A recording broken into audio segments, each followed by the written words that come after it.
Here we have a model showing a kidney on the left. The center is going to be a renal lobe, which is a cortical tissue with its associated pyramid. On the right is going to be a blown up view of a renal corpuscle. So let's start with the kidney on the left. What you can see is this portion right here, which on the outside, that is going to be the cortex. Everything underneath or deeper, all this here, all this down here, that is all medulla. Now in comparison, when you look at the renal lobe, this is going to be cortex, and from these blood vessels down is going to be the medulla.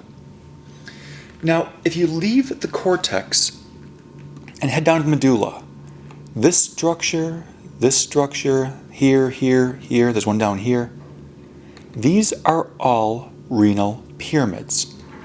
You can think of renal pyramids as a three-dimensional structure though. I mean, right now the model's cut in half so you can't see it, but they go deeper into the kidney and they would come out of the kidney towards the view. If you look at the very tip of the renal pyramid, down to here, this is a renal papilla. It's just the very tip of the pyramid.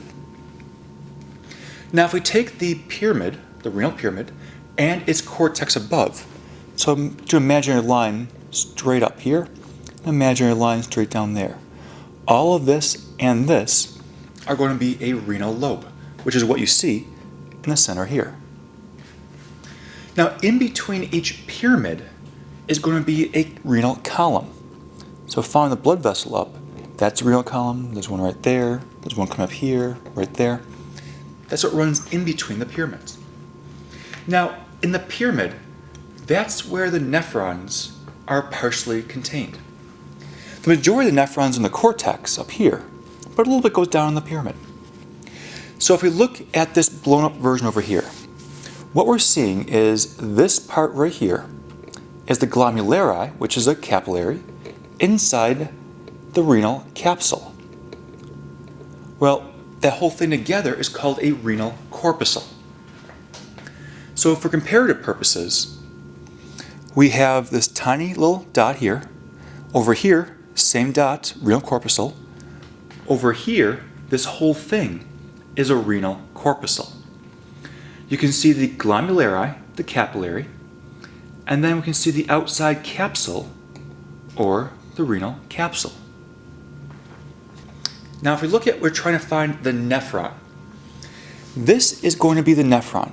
It's partly glomeruli, and then the whole entire capsule. We go down to the proximal convoluted tubule. That's this line that's tracing down. Then we dip down into the medulla here for the descending limb, and then the ascending limb for the loop of Henle. As you come up this squiggly line, that is the distal convoluted tubule. And then we go down this collecting duct down to the pyramid. You can notice on the collecting duct that we have multiple here, pieces that are cut off. Each one of those would be another nephron.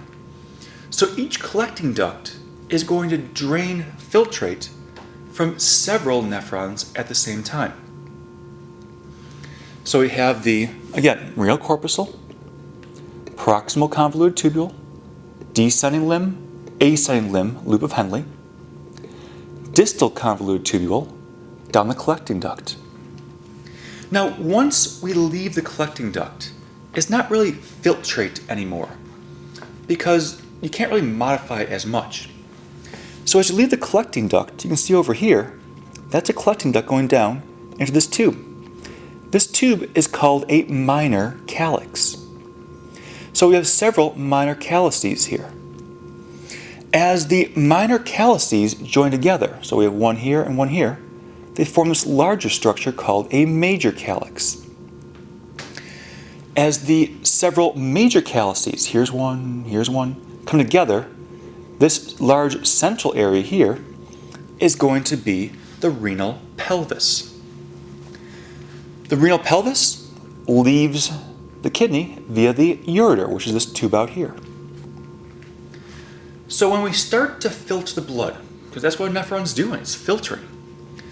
You're going to take the blood, you're going to filter it in the renal corpuscle. So the glomeruli create the filtrate.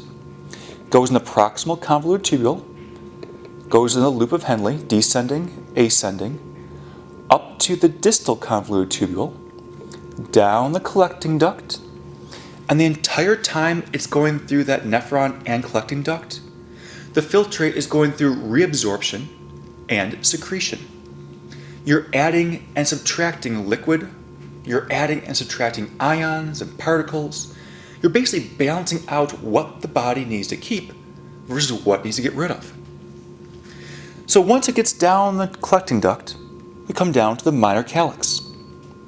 Minor calyx goes to major calyx, renal pelvis heads out to the ureter. Well, since we're filtering blood, it's kind of important to talk about the actual blood flow. So we have plenty of blood flow going into the kidney. We come in on this artery, which is your renal artery. The renal artery comes in, branches into the segmental arteries. From the segmental arteries, we go up to these red arteries that are in between the pyramids. Those arteries in between the pyramids are called interlobar arteries. They're in between the renal lobes. From the interlobar, we come up to the arcuate artery. The arcuate artery is what's dividing the cortex up here from the medulla down here. From there, it branches up to these small ones going towards the capsule or the outside of the kidney. These that are going up are the cortical radiate arteries. Now, on that particular model, we have to move to the middle now to get more detail. So again, this is a pyramid. This is the cortex up top. What we're seeing is this artery that splits the cortex medulla. That is the arcuate artery. It goes up into the cortical radiate artery.